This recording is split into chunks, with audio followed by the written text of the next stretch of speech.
long list of credentials for Yong, but I'm just going to say one thing.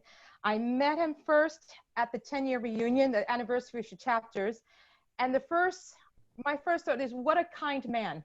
We sat next to each other at lunch, and it was just about family and just connections and learning. So I'm going to put aside, yes, everything he is as a passionate educator, but I want to start off of what an enduring, the kindness that you expressed the first time I met you. That's my memory of you. So on to you. Everyone, my job is to really look at the chat, look at trends and patterns within your questions, and then share them. So on to you, Yong. Great, thank you. Thanks, Chanel. Thanks, Nancy. And this is a great opportunity. Even though I have to tell you, this is quite early here in Oregon. I'm in the US right now in Oregon. It's about 5 o'clock, 5:02.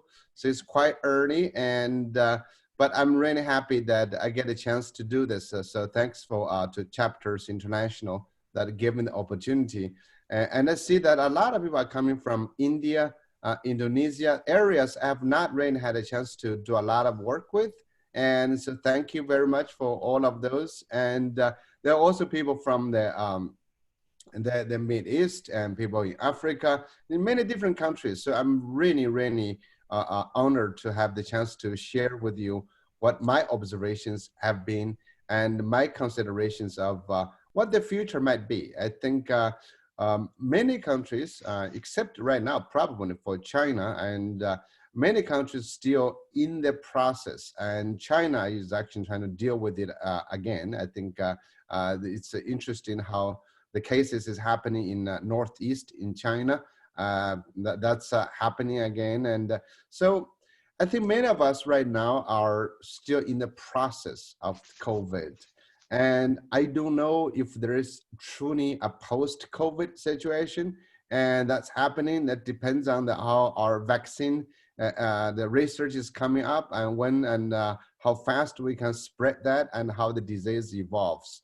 But regardless, I think what we need to think about is, as educators, as teachers, is what kind of education we will be facing. And because I'm involved in so many different places, different situations, so I have the chance to talk to a lot of different people to think about this.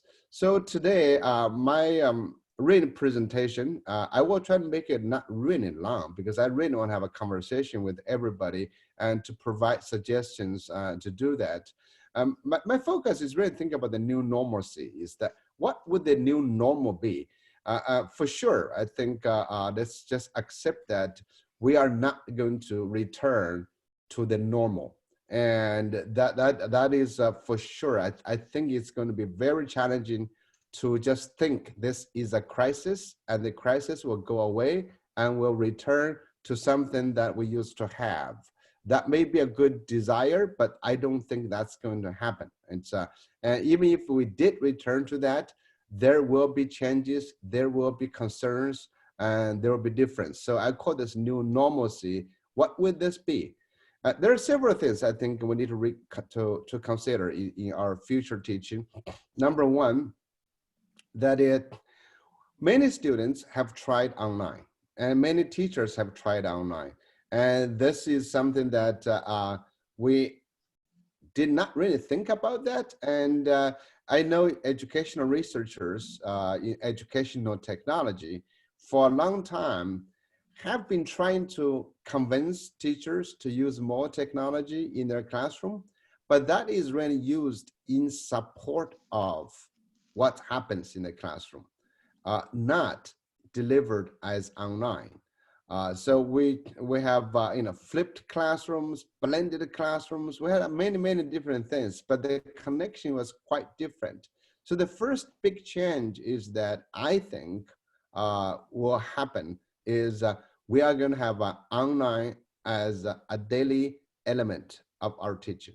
I think that's what we should be thinking about. Even if we didn't, we should be thinking a lot about that. And that's so the second thing, I think the new normalcy that's going to happen for all of us is now, given we're going online, we have a natural global connection.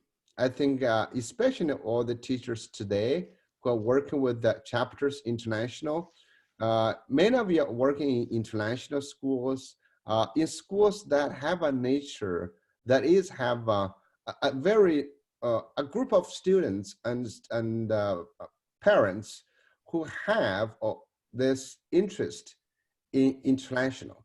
You know, by the way, before I think when I talk about international schools, there's some schools, not all schools in this category. You know, we used to really think a lot about why do we call it international school? You know, we were in one location, we were trying to be different from local schools, we're trying to be different, you know, but in many ways, our students and our teachers are not really connected on a global scale. So the second thing I think we need to think about is that how this online efforts is going to get our students connected globally on, again, daily, weekly basis. I think that that's something we need to consider. And the third thing, I think that's new, that will be quite different. This is also challenging to all of us. And I shouldn't say it's new, actually, it's been there. It is student agency. That is, students today, truly now, we've seen this happening in various parts of the world, that they can learn to manage their own learning.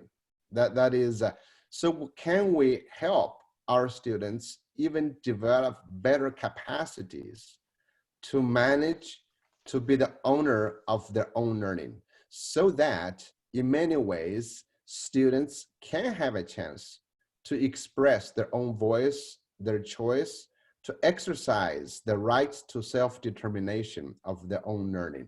And that's a very significant part. We've been arguing for that for a long time, that our students should and can have the right to self-determination. And the fourth part, I think it will come down to the kind of teaching. Traditionally, I would say before COVID, before online, a lot of times we are responsible for teaching the whole classroom. Many international schools, again, I'm using international schools as an example. So if you are not in one of them, don't feel offended. I'm just thinking about right now is the international schools in this context is that when we have smaller class sizes than others, and however, the teacher is still mainly the person who has managed, who controlled the learning. Now, if schools, Nancy, like in your school, you're having students return, you know, a week, and another group coming another week, and some schools may be doing half days, some schools maybe one day, another. There may be various ways of operating this, but at the same time, so we know our students are not under our control all the time. So what does that mean? What kind of new model can we evolve out of that? We talk about student agency, we talk about online, we talk about global connection. I think that comes to the fifth point I want to emphasize is that when students become owners of their own learning, what kind of materials are you going to give? You know, any good learning should start by how can I help the students? You know, am I helping the students, or are you trying to teach the curriculum? I think the curriculum will have to be resolved in different ways. You know, everybody has a curriculum. Before we have the determination, every student's come in at a certain time, master the curriculum, and then we do it. So as teachers, we may have to rethink about, actually not, we may have to, I think we should. I think we should rethink about how do we teach that curriculum and make sure that happens, that you teach how much and how much a student learned. And this also may be calling for teachers working across disciplines and design bigger project for students to follow. And this way, so you are not teaching all the time, because you will be seeing, and we are seeing a lot of actually free stuff online beyond the Khan Academy, a lot of materials. If you want to do it, you can find it online. Maybe our teacher's job after COVID-19, I mean, after this serious period of time, is to rethink of our job, not as someone to instruct the curriculum, but instead to support student learning, that to help each individual student grow. And that's another. So, which comes to another point. I think the new normalcy is that, can we make project, problem, or product, whatever you call that, based learning as the daily routine, as that we students are involved in creating things, solving problems, and use the online resources to support that. I think that's actually probably going to happen, and that should happen. And in this way, as teachers, we do not have to be the controller of all learning or be the person to control whatever each student has learned. Then another point related to that is that if we were going that direction, so I've been talking about student ownership, I've been talking about focus on growing the individual, and then we need to think about, we as teachers, many of us are in different contexts. Some of us teach kindergarten, some of us teach in first grade, primary grade, some of us teach in higher grades. So there's a whole range of students we're facing. And I'm throwing out one big catch. So I cannot talk about everything yet. We might be able to, through conversation, talk about those things. We need to think about how higher education is changing. Mm-hmm. And I would assume higher education and work, actually. And I think a lot of students in international schools are not ready to work yet, but we might think about that. Many of our students are aiming to go to a university, go to higher education, but higher education is changing. If you watch the news, look at the news in the US, every university is trying to figure out, are they going to do it online? Or are they going to do a combination of this? Or are they going to do a short term? That is happening. And all universities right now are very nervous of what to do. It's, with all the big testing being canceled and big testing being postponed, and they have to think about how to admit students. And if they offer online, would students attend? And would the students go to Harvard? Would students go to Stanford? And so that is a very big question. But now if you think in the long run, my bet is a few of those elite universities will survive in whatever format they do. But many other institutions are going to change. And so that is going to give us a new possibility in our schools. When we think about a curriculum, when we think about what are we trying to teach, how do we help the students? So that's another layer of things we need to consider as teachers. And finally, I'm just going to put out another new normalcy is that when our students in the long run, if this is, I don't know, many of you may not be like to listen to this, but what if it's another possibility that our students are going to stay home most of the time? They may have a little place to go, but can they take courses from various places? And this is not short term, but in the long run. For example, they can take a course from Zug, from Luxembourg, from India, from various different places, and maybe there will be new possibilities, not new, I think it's already organizations coming up, trying to become the local dispensers. So they are gathering so many courses. So each of you as individual teachers, you may be able to teach in some course very well, but you can dispense that course to students globally. And that is happening. That is, and there are many local homeschooling consultants are serving their role now. Actually, they are gathering, they are packaging courses to a lot of students who are going to stay home. And then they will find different ways to organize themselves. And so I would just lay those things out as the new normalcy. And how do we teach in all this context will be quite different. This is a time of innovation. This is a time of us trying to become innovative. Each and every one of you listening there may think, differently about what can you offer, what can you do. And remember one thing that's important: education, especially today, is not really only about, I should say this, acquisition of knowledge. So just being able to explain, being able to give out episodes of explanation of subjects may not be sufficient. And this, what we need is a requirement of every one of us to teach the students, not teach the subject. That's very important. Teach the students, not the subject, because the subjects matter. Knowledge can be easily found in various ways. So I'm going to stop there and see if I have any questions and conversations. Oh, we have some great questions, and many of them are around the role of the parent. So we had one question that said, how do we convince parents to allow students to chart their own paths of learning? And I think for many of us in international schools, we're getting a range of responses from parents with online. You have some parents who are very much into synchronized. They want every hour of the day absolutely scheduled for the child. You have others who are really embracing the idea that children have conferences and then they have that independent time to differentiate. So how do we get parents also to get students to let them lead their own paths of learning?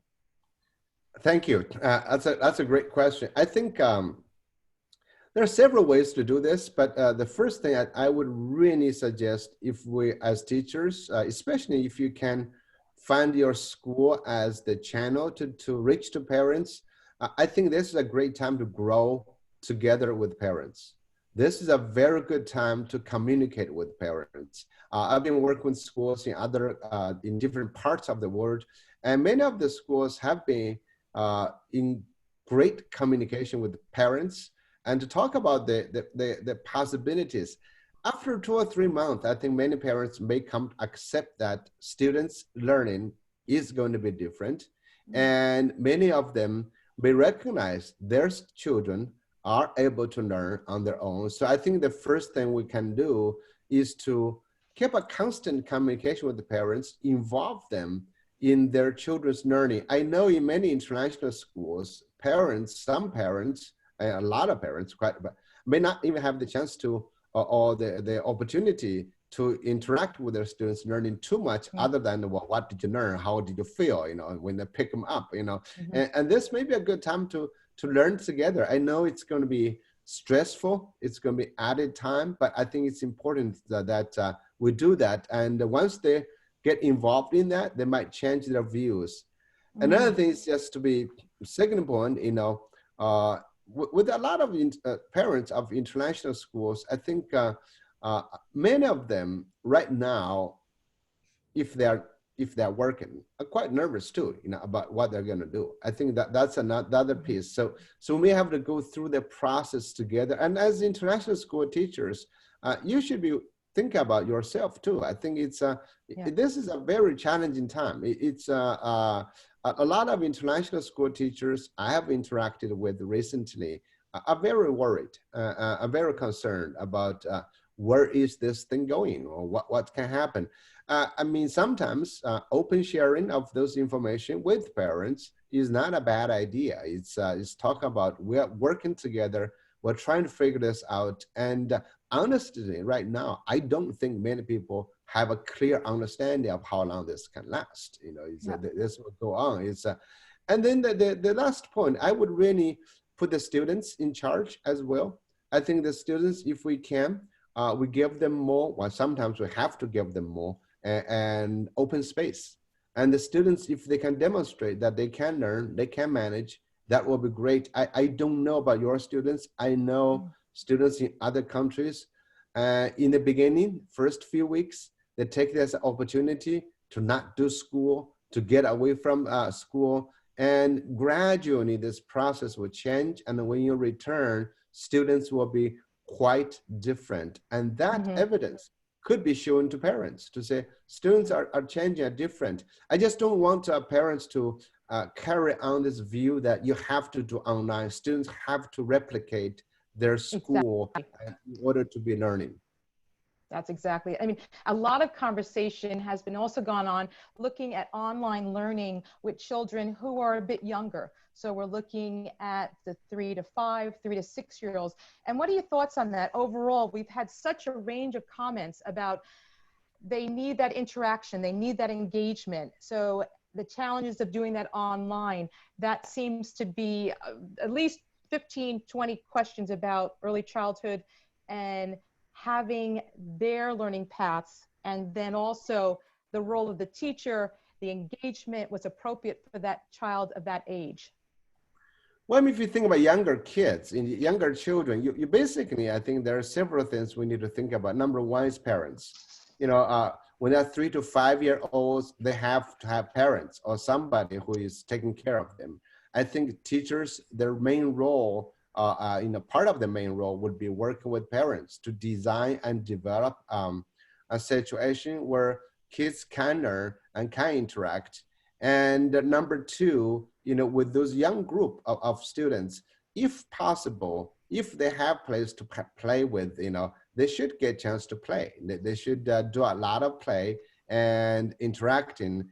And also additionally, I think let's not think about online as the only way. Calling on the phones with their grandparents, with parents, relatives, different places, having those things, writing letters if they can, some of them, I think expanding the idea about online is not only Zoom, online is not only on the computer, and that's called online. There are many different ways of doing online thinking and book reading. And students, they can pick up phone and they call each other and read.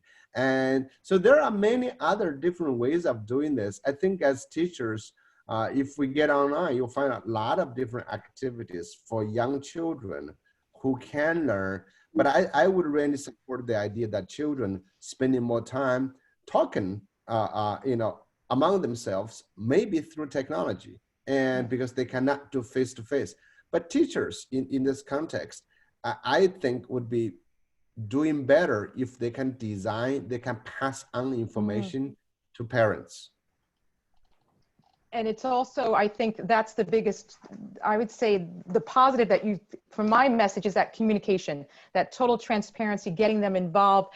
And it's also, how do you look at getting the parents to rethink how they were taught and stop applying it to their own children now? Because that's a lot of the conversations that are occurring now, are trying to, I think, educate parents of this is what we want our children's thinking to be more independent and more authentic. That's been quite a big challenge for many schools. Yeah, I think that's another thing. I'm looking at, we got about almost 290 people participating in this, and many of the people participating, I think, are leaders, are thinkers. Otherwise they would not be doing this. So I was really thinking about how we as a group should not be on the receiving end. We should be creating those things for parents. Like, people ask, how do we convince parents? Maybe there are. I have not checked on this. There are a lot of things maybe are made for parents. Maybe school teachers locally or different places, you can recreate content for parents and to think about this issue. I think, during this time, it's important to jump in, to create things for others. I think that would be very meaningful. I don't know, Nancy, about your school, but schools should be getting together to do this. I think many teachers would love to have some conversation like this, to host events like this. And it is actually very meaningful. So I'm calling for actions, and the things I just talked about, the new normalcy is going to be here. The online, the global, the student, and the changes in all those domains are shifting. And how do we get parents involved? And by the way, we still have to think about this way. Parents send their children to schools for a reason, so they don't have to deal with it. Actually, a lot of times, so we cannot completely rely on parents either, because we do have a role. And we can help parents understand, but ultimately, after certain ages, children have to be the owner of their own learning. Yeah. So I'm really emphasizing on growing the child as the person who owns that learning.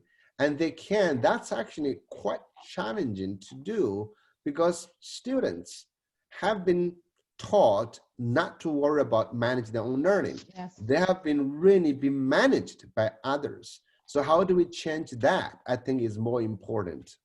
Yeah, and just a way of thinking that goes behind it. Somebody was asking, through all your experiences, what are some models that you've seen that you feel have been very successful in doing how you started this conversation, the points about being authentic learners, them creating their own pathways.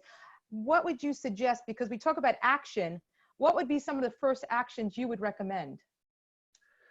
Well, the first big action I would like to say, if you can do this with other teachers in your school, in other places, it's better. If not, you can still do it on your own. It is, I would call, this is my type of learning. I call enterprise or learning or entrepreneurship learning. And entrepreneurship learning is not really only about preparing entrepreneurs, which we start with a problem. A big thing is we start with a problem. So all learning starts with solving an authentic, significant problem. And that problem is not from like the UNESCO or UN sustainability outcomes. Those are good categories, but really some problem they want to solve. They can start time doing research, debating, arguing what is a significant problem. And then it's a long process. We got 8 steps of doing that. And that, if you can design a big project like that, then students are divided. There's also, in the way my program works, it's not really about having students work on the same problem. Students are going to be strength-based.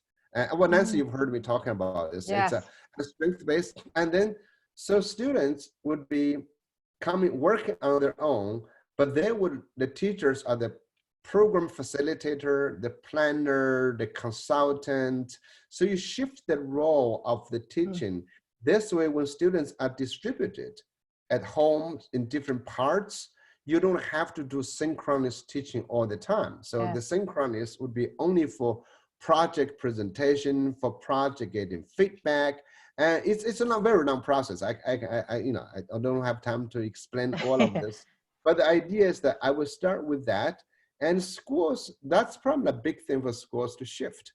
And many schools starts with the curriculum, what we have to teach.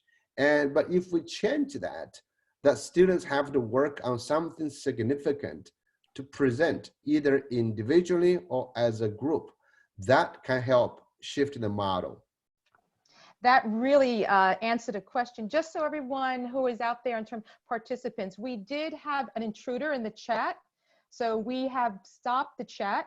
And now, luckily, before we stopped the chat, there were so many questions. So I'm really going to go through those questions. So I apologize for those who were typing questions recently, but we did stop the chat. You just mentioned something that addressed several questions, which was, how do you tackle those students who seem unmotivated online with distant learning? And you just touched upon the idea of something that they feel significant and passionate about, because a lot of teachers are feeling they're just not making that connection with students online. What other strategies would you suggest in terms of making those links? Well, I mean, I think, those who are present in this audience would have a lot of suggestions, practical or not. I'm just going to point out something that I think is actually valuable. First of all, why aren't students engaged in anything? Let's take that example. Why aren't they engaged? Yeah. So that's an interesting question to ask. Why aren't students? I think there are many reasons. One is that the content is just not interesting, and the students are not engaged in that. By the way, that doesn't really happen until after from age 8. Age 8 or 9, because all kids, younger kids, they're interested in learning. They're interested in interact with somebody. But after a while, they lose interest. So the content itself. So there's no student choice. Another one is that students, when in different cultures, this is different. Culturally speaking, in some cultures, especially Western cultures, when students are given a choice, they're much more likely to do it. When they say, okay, it's out of me, the choice. So I get to choose to do something. I have a voice, in this process. They're more likely to get into doing that. In some other cultures, kids will do it just because, parents ask them to do it, but not all of them. So how do we, by the way, if you actually look at China and during the COVID-19, the students' participation is so different from the U.S. Right now. There's cultural differences in that regard. But if students have a choice, have a voice, have a decision, they're more likely to do it. Another one is that there are students who have grown really tired of schooling. They're not interested. That's a small percentage, but especially for international schools, I think to reach them, this is perhaps a great time to do that. Actually, this is the best time to do it because they are going to be home. They are home, or they are not involved in schooling. Give them something else to do. Something else other than lecture, just listening to you, watching you. I think remediation is really the worst form of education because you make them watch something they're not good at and they're not interested in. It is to identify something they might just want to do. Say, okay, you're home. Would you like to do something? What would you like to do? Sometimes I just want to play video games. Sometimes I just want to do this. Well, after you play video games, are there anything else you want to do? I think this is the time that's long enough for teachers, for parents to talk to kids, really to say, what would you like to do? I think I've met a lot of kids in different countries, but I think international school kids, many of them pretend to learn. They're very good. They're very good at, and there are few students who don't want to learn, we'll just tell you. And so that's where to change, to say, what if it's not about learning? What would you like to do? How can I help you? What can I do to help you to become better, in many ways, in what would you like to do? And there's a final point too. Some students actually who may not be your online learner, but they're very much online. And there are a lot of students, they're doing something outside the school. To ask them what they're doing. Can they contribute back to the school? Can I contribute? Can I help? And by the way, research shows, actually this is clear, there are a lot of students who don't do well in traditional face-to-face classes, do very well online. And they do very well. So we need to emphasize that piece as well. And looking at the skills, I know in terms, I look at teacher practice. I know the teachers at my school, their skill level has just tripled in just 8 weeks in terms of them working online, and it's such it's so commendable when I look at what they do now. I'm just like, wow. If you could say, this is how future teaching, and when preparation for teaching, because right now when you go to university, the teaching credentials or how teachers are trained, I don't know if it's aligning with where we want education to go. What would be your recommendation in terms of if we could redesign, re-image teacher training? What would you include?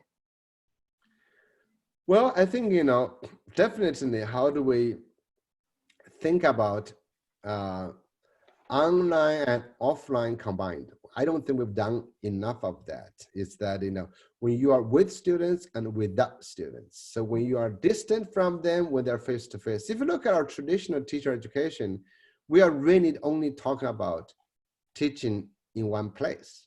That is, everything else was just added, doing something on the side, So now we have to think about students as distributed, students as located in different places. And how do we think about that? And also, when we used to teach, we used to think about how do you teach 45 minutes? How to teach 50 minutes? We had a time constraint. And I think a lot of traditional education have been really focusing on what to do within that block curriculum, this time, this location. But now all of those have been dissolved. So now, in essence, we have to change one element to think about. You're concerned about your content and your student. And your student, I use the term student, not students, because each student occupies a special place. So how do you organize a learning community that involves students in different places? And those students, actually, I would like to say this, may not be organized by biological age, but organized by their capacity in learning. Absolutely. I mean, you just mentioned something about a learning community. What would be if you had a group of directors, a group of principals in a room right now? What would you say to them?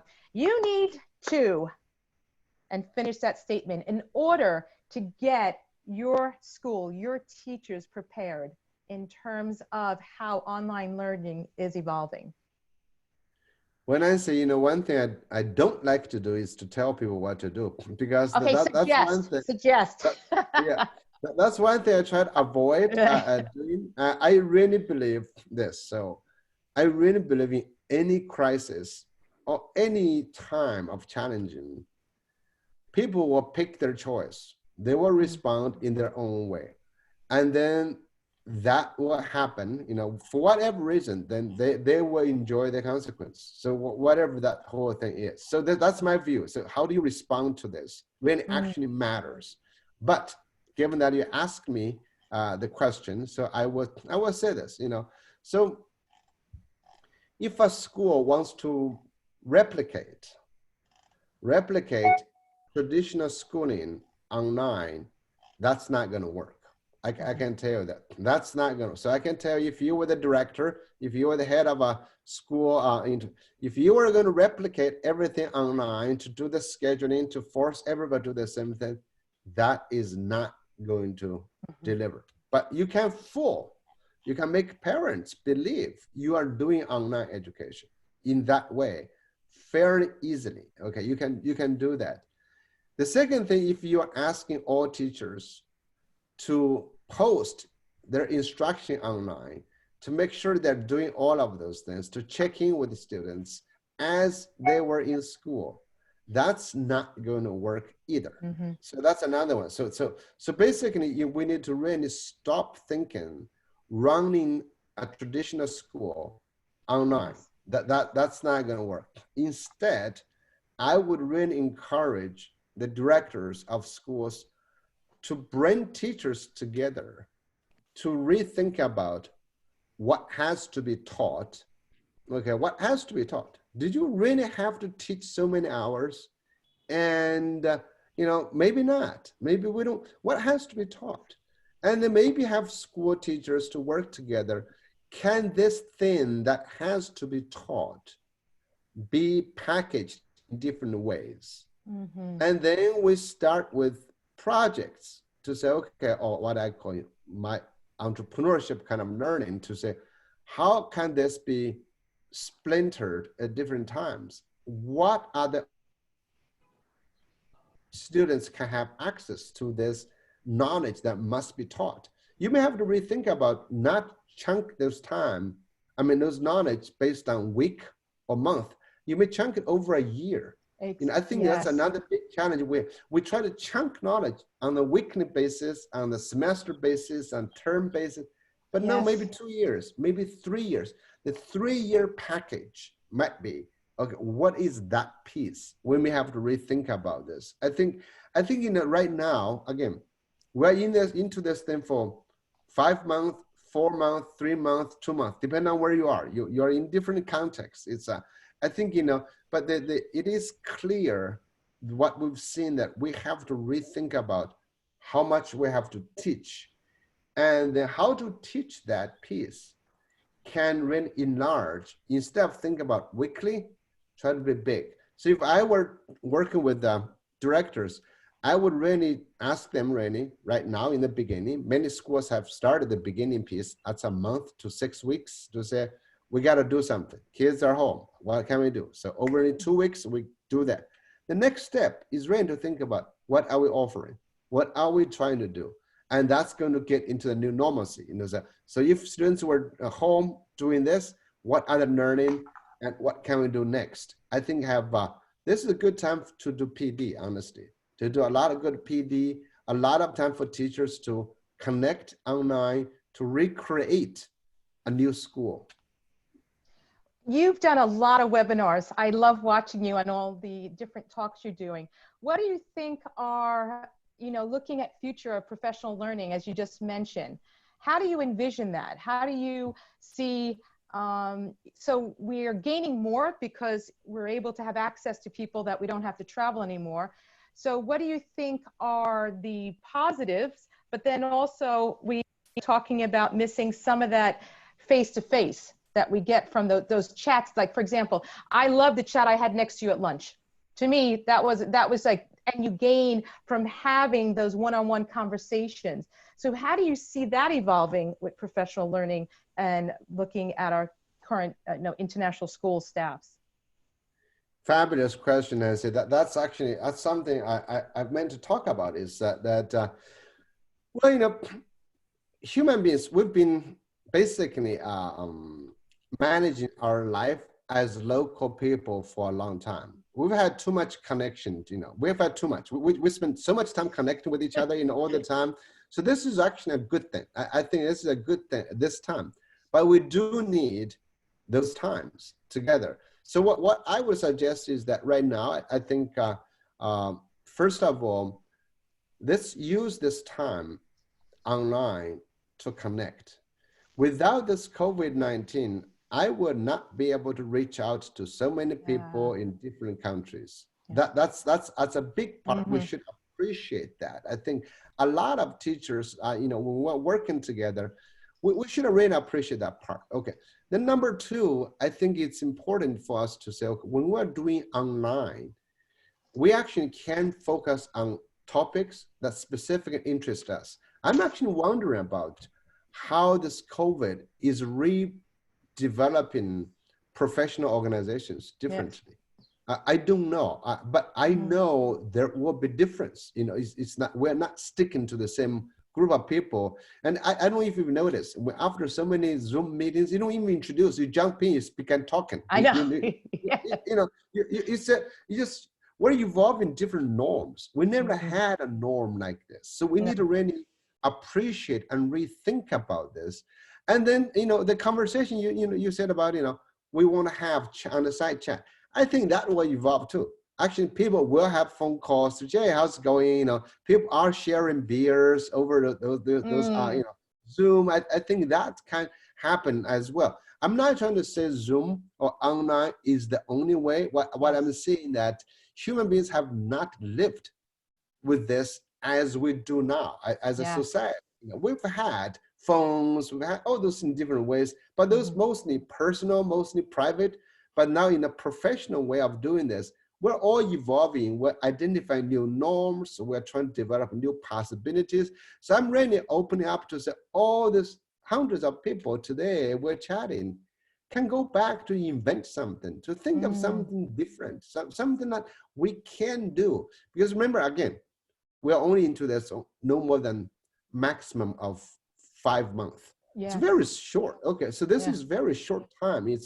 But I think it will be very important if we, especially for Shano, your organization, to get people, to help people to recreate. I'm really interested. Shano and actually have an interest in this, doing this. I said, okay, I would like to build a course with you, to work with, to try this, to work maybe 5 sessions, 8 sessions, 10 sessions. Let's go through 2 months. Every week, or I don't know how long. We just try to connect and see what happens. Because I'm really interested in this possibility, in what could happen, and how it might happen. I think participating in this kind of learning, reinventing this, actually is going to be very important. And exciting. It's if you look at the good side, actually, it's nothing bad. Actually, I've been enjoying this. This is great. Yeah, this is fun. I like seeing you. Yeah, exactly. I think this institute's going to be really exciting as well. I'm really looking forward, Yong, for you to be sending the whole details for this. And I know a lot of people are looking forward to this. Yeah. Well, we just thank you. I've been sick, so that's why I've not been able to come up with those things. But I think I have had the coronavirus, but but I'm at home. I'm okay. I can get up and do some work. Oh dear. I And know. you're so kind to spend this time with us as well. So that's, well, we just opened the chat because we had to close it for about 20 minutes or so. We had an intruder. So now we have all these ideas. And one common thought right now is assessment. Rethinking assessment. How do we assess little ones? The range is going from let's get rid of IB exams to how do we reassess? You were mentioning this before when looking at having students more involved with something they have passion, more authentic. But for many schools are even asking, how do we start getting the freedom of curriculum? So I'll leave this big window of assessment with you, which seems to be a common theme on the chat right now. Oh, thank you. Thanks. I mean, well, intruders, they are just part of the online. I actually don't even, yeah, they're part of it. You know, so it's like, let's not pay too much attention to them. But anyway, so assessment, it's absolutely really one of the biggest concerns in education today. Wherever I go, everybody asks the question, what about assessment? I don't know why we're so obsessed with it, you know, myself. Honestly, I don't know why we're so obsessed with it. And a lot of times, it feels like parents want to know, are my children doing well? You know, the public wants to know, are our students doing well? So if you think about from that perspective, as a summative perspective, they just need a number. You just give them a number, whatever number that is. Okay, so I'm honestly, it probably doesn't really matter. And many countries have stopped, you know, accountability type of assessment. You know, that's fine. You know, it's nothing really is happening in that regard. So I don't have much respect for that. You know, another thing is that you think about a bigger assessment. Kids, they get assessment for what? Admissions. You know, going to college, and all those. But really, honestly, the whole way I've always questioned about why GPA is not the best prediction, why no good testing is the best prediction, because, you know, people change a lot. You know, if you use like GPA from grades 10, 11, 12 as in a basis, or grades 9, how many years do you want to use? I think a lot of people trying to use first grade, second. That's silly. So let's not think about that. So, so I'm really coming back to the idea about assessments for learning. You know, we need good assessments. By the way, if people want assessment for the called summative, you know, you want to show people, I would suggest the best is projects, it's products, it's a portfolio. You can do all of those things. You can do, every school should build a portfolio system. I think that's going to be really beautiful, that portfolio system to highlight what students great at, what students not so good at. You know, so if we are moving away from traditional testing, and every school needs to build different kind of profiles for students. But what I'm actually interested in is learning itself is assessment. You are actually learning. I'm interacting with you. I'm talking to you. I'm seeing what you're doing. You're asking questions. We're constantly interacting with each other. It is assessment. When you're challenging students to say, well, you know, what about that piece? What about, that's assessment. You know, learning is assessment, because you assess, then you improve. And I think once we get into the habit of trying to give students assessment every week, you know, by the end of it, you turn essay in there. And that is not, that kind of assessment does not lead to learning. Because kids get an A, they get a B, they're done. You know, once you assess them, they're done. But we want to work with students on things that continue to learn, that continue to apply what you try to teach them, that continue to bring resources in, continue to recreate. That is good assessment. So I have very different views on this assessment idea. I think you mentioned this early in the conversation, that most of the time these assessments is really entrance to higher education. When you look at so many teachers spending so much time in the IB syllabus, knowing if they really focus on this, they get another point. They'll go from the 5 to the 6 or the AP. And I think this current climate has actually made us rethink, as you said, how universities will be looking at students, rather than saying, you've gotten rejected from this university because you're 1 point below your predicted grade. Hopefully those days might be gone. I think they may be gone. And actually, I think as speaking of a higher education, You know, I don't know about how teachers do this, how parents do this. I just think higher education is in many Western countries is just going through big changes and was going through big changes before COVID-19. Now they're going through even bigger changes. One of the things they have to decide is how to admit students, without testing and without using this GPA. Again, by the way, if people are not fascinated, or if people do not have to try to get into the few elite universities, it's actually fairly easy to go to higher education. You know that's actually very true in many places. So that I don't know why people are so obsessed with that. It is really, it's very crazy. We have more universities than people wanting to go to. You know, right now, actually, the rejection rate is very low in many good places.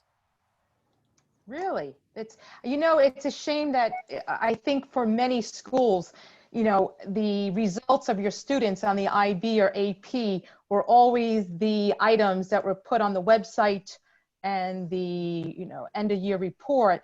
And now there'll be a transition on how we communicate the success of our student learning rather than just focusing on their results.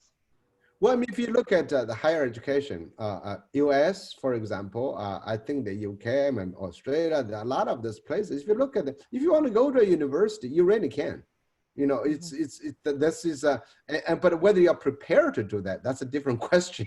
Whether you will succeed, but really, in many places, I think the key to this higher education is people are able to tell a story about themselves. I really think the elite universities, again, the Yale, Princeton, Harvard, and Oxbridge, all those places, if you want to go you have to be able to tell a good story about yourself. That is, what have you done? What have you done with your life? And why do you think you need, Oxford to help you to advance? I think that's going to change in the future. That is, people will need good stories from you. It's funny, the chat is loving this about the universities. I think this has been a common area of frustration for many educators who are at times more, they feel the pressure of being attached to their syllabus rather than looking at the learning and actually you can do both. But again, it's the focus of that institution. I'm going to just bring us back to something that people are looking at in terms of online, and how do you maintain social interactions with children overall, looking that there is more online and in terms of their own well-being, because we talked about well-being in terms of teachers and students, but how do we keep that knowing our current climate? Well, I think, Nancy, a big piece about this online space is we are not really used to it. I think for our daily work, it's how do we feel about it? For example, you say, well, we just got an intruder, or what we're going to do. Yeah, exactly. Stuff, but, it just happens, It happens. I think in online learning and online professional development, online social, I just wrote an article about this, really, like socializing online, for example. Schools have not taken that seriously. Parents have not taken it seriously. So that's why many schools are banning phones. I think France as a country was banning the phones, remember, for high schools. And many were banning in that. We didn't never teach them. We said, oh, kids, just get online. We were nervous. Don't do it. And so we just, make them do it. I think what we need to do is to model socializing online, to model how do we do this online, to not think every online is learning or is teaching. It's I think, for example, right now, we could be chatting about many things, but we didn't, because we feel like, well, we got to make it more work related. So I think, how do we get comfortable online is really important to not have different expectations. Do not have, we just hang out, just to, this is important to hang out. So we are doing this then, we're learning this together. I think right now, a lot of us are still getting used to the idea of, online has to be different, has to mean something amazing. So, but before we, so that's, I think, we think about online as a platform, as anything else. You know, some people like to go to coffee shops, some people like to do online. So let's think it from that perspective. Mm-hmm. I remember that same conversation when people talked about digital citizenship, and one of the big words was respect.